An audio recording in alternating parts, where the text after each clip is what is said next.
జై శ్రీరామ్. అందరికీ నమస్కారం. వెల్కమ్ టు న్యూస్ అఖండ. నేను మీ కస్తూరి శ్రీధర్.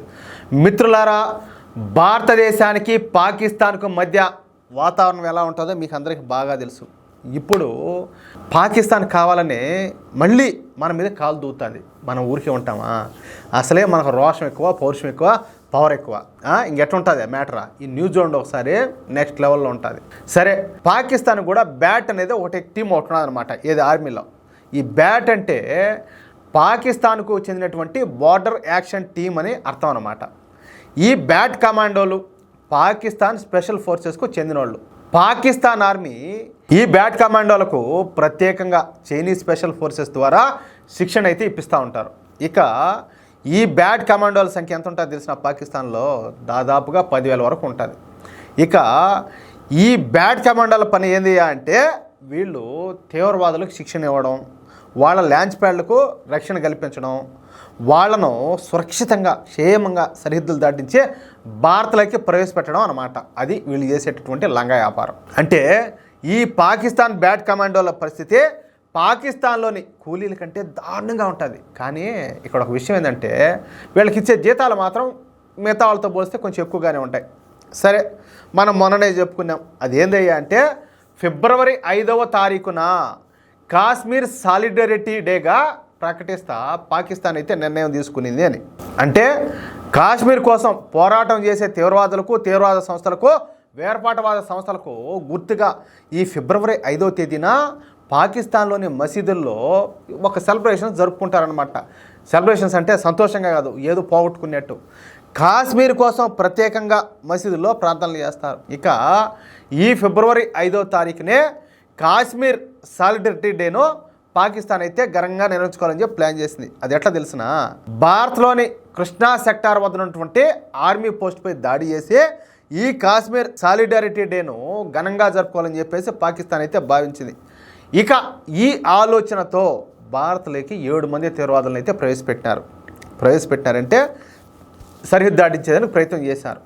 ఈ 7 తీవ్రవాదులను పాకిస్తాన్కు చెందినటువంటి ఈ బ్యాట్ కమాండోలు భారత్లోకి అయితే ప్రవేశపెట్టారన్నమాట. అంతే. ఇక మన భారత బలగాలు విజృంభించి ఈ 7 తీవ్రవాదులను ఎన్కౌంటర్ చేయడమే కాకుండా మరొక 3 పాకిస్తాన్ బ్యాట్ కమాండోలను కూడా ఎన్కౌంటర్ చేసి పారేశారు.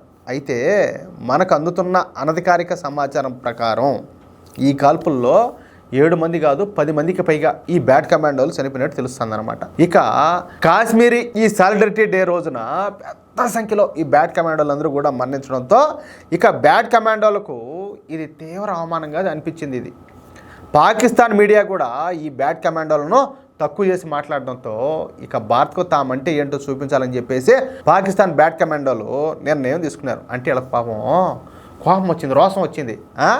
చిన్న రోషం కాదు వీళ్ళకు. సరేలే, ఇక భారత బలగాలను నేరుగా ఎదుర్కొనే దమ్ము లేదు. కానీ జమ్మూ కాశ్మీర్లోని రాజౌరిలో కేరీ సెక్టార్ అన్న ఒకటి ఉంటుంది అనమాట. ఈ కేరీ సెక్టార్ దగ్గర కాపు కాసినటువంటి ఈ బ్యాట్ కమాండోలు అక్కడ పెట్రోలింగ్ నిర్వహిస్తున్నటువంటి మన జవాన్లపైన పెద్ద ఎత్తున కాల్పులు ప్రారంభించారంట. కేవలం 800 మీటర్ల దూరం నుంచే కాల్పులు ప్రారంభించి ఈ గ్రెనేడ్లు, రాకెట్ లాంచర్లతో తీవ్ర స్థాయిలో దాడులు చేయడం మొదలుపెట్టారు. అయితే ఈ కాశ్మీరీ సాలిడారిటీ డే రోజున జరిగినటువంటి పరాభవానికి ప్రతీకారంగా పాకిస్తాన్ ఏదో ఒకటి చేస్తుందని మన భారత మిలిటరీ ఇంటెలిజెన్స్ ఏజెన్సీ ముందుగానే కనిపెట్టింది. దీంతో సరిహద్దుల పొడవున డబుల్ పెట్రోలింగ్ను నిర్వహించడం ప్రారంభించింది. అంటే ఒక టీం ముందుగా పెట్రోలింగ్ చేస్తూ ఉంటే ఆ టీంను అనుసరిస్తా, అంటే వాళ్ళని ఫాలో అవుతా ఆ టీంకు సపోర్ట్గా మరొక టీం పోతుంది అనమాట. ఇక ఈ పాకిస్తాన్ బ్యాట్ కమాండోలు ఈ రాకెట్ లాంచర్లను, ఈ చేతితో విసిరే గ్రెనేడ్లు ఉంటాయి కదా, సినిమాలో చూపిస్తూ ఉంటారా, ఆ చేతితో విసిరే గ్రెనేడ్లను చైనా తయారు చేసినటువంటి అసల్ట్ రైఫిల్స్ను ఉపయోగించారనమాట. అయితే పాకిస్తాన్ బ్యాట్ కమాండోలు ఇక్కడే పప్పులో కాలేశారు. అది ఎట్టయ్యా అంటే మన భారతీయ సైనికుల దగ్గర ఉన్నటువంటి ఆయుధాల గురించి తక్కువగా అంచనా వేస్తారు. మన భారతీయ సైనికులు ఇంతకు ముందులాగానే ఏదో ఈ AK-47 గన్స్ తీసుకొని పెట్రోలింగ్ చేస్తారని చెప్పేసి ఈ పాకిస్తాన్ సంబంధించినటువంటి ఈ బ్యాట్ కమాండోలు అయితే భావించారు. కానీ మన భారతీయ సైనికుల దగ్గర సిగ్జైర్ అసాల్ట్ రైఫిల్స్, అలాగే నిమిషానికి 200 రౌండ్ల గ్రెనేడ్లను విసరగలిగేటటువంటి ఆటోమేటిక్ గ్రెనేడ్ లాంచర్లు, కార్ల్ గుస్తాఫ్ 84 ఏది ఈ రికోయిల్లెస్ రైఫిల్స్ అంటారనమాట. ఇవి ఉండడంతో ఈ పాకిస్తాన్ బ్యాట్ కమాండోలు అయితే మామూలు కాదు, ఉత్సాహ పోసుకున్నారు అట్లే. ఇక పెట్రోలింగ్ టీంతో పాటు మరో టీం కూడా అక్కడికి రావడంతో రాత్రి ఇరు వర్గాల మధ్య కూడా హోరాహోరి కాల్పులు అయితే జరిగినాయి. ఇక మన వాళ్ళు ఉపయోగించినటువంటి ఈ అత్యాధునికమైనటువంటి ఆయుధాల దెబ్బకు పాకిస్తాన్ బ్యాట్ కమాండోలు బుల్లెట్ కూడా దొరకకుండా పారిపోయినారంట. వాళ్ళ ఆర్మీ పోస్టును కూడా వదిలిపెట్టేసి మరీ ఈ బ్యాట్ కమాండోలు పారిపోయినట్టు ఇండియా టుడే మీడియా సంస్థ తెలియజేసింది. అయితే మన వాళ్ళు జరిపినటువంటి కాల్పుల్లో ఎంతమంది పాకిస్తానీలు చచ్చిపోయినారనేది మాత్రం ఇంతవరకు తెలియలే. అయితే మరణించిన వాళ్ళ సంఖ్య గట్టిగానే ఉండొచ్చు అనేది మనకు తెలుస్తున్నటువంటి సమాచారం.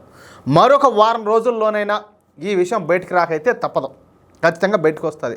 అప్పుడు నేను ఈ విషయాన్ని ఖచ్చితంగా మీకు తెలియజేస్తా, ఏమంటారా? లేకపోతే ముందుండే భారత్ ఇప్పుడు ఒకటేనా? ముందొచ్చి కనీసం మనం పాకిస్తాన్ వాళ్ళు వచ్చి మన మీద వచ్చి ఫైరింగ్ చేస్తామని కూడా మనం ఫైరింగ్ చేయాలంటే ఈ నుంచే ఢిల్లీ నుంచి ఆర్డర్స్ పోవాలా, మనం చేయాలన్నా లేకపోతే వాళ్ళ దగ్గర సాగు దెబ్బలు తినాలన్నా అనేది. కానీ ఇప్పుడు మోడీ ప్రభుత్వంలో నాయనా మీరు మాకు బుల్లెట్ల లెక్క చెప్పాల్సిన అవసరమే లే, వాళ్ళు ఒకటి పంపించే మీరు 100 పంపించమంటారు. అంత తేడా ఉన్నది ఇప్పటికే. భారత్ అయితే చాలా మారింది, ఇంకా చాలా మారబోతుంది. మూసుకొని మర్యాదగా ఉంటే ఆడవాళ్ళు ఆడు ఉండాలా, లేకపోతే అది లెక్క అయితే వేరుగా ఉంటుంది. ఏమంటారా మిత్రులారా? ఈ న్యూస్ కనుక మీకు నచ్చినట్లయితే తప్పనిసరిగా ఈ న్యూస్ నలుగురికి షేర్ చేయండి. అదేవిధంగా ప్రతి ఒక్కరు కూడా మీ యొక్క అమూల్యమైన అభిప్రాయాలను ఖచ్చితంగా కామెంట్ చేయండి. ఇంతవరకు మన ఛానల్ సబ్స్క్రైబ్ చేసుకోకపోతే సబ్స్క్రైబ్ చేసుకోండి. ప్లీజ్ సపోర్ట్ చేయండి. జై శ్రీరామ్.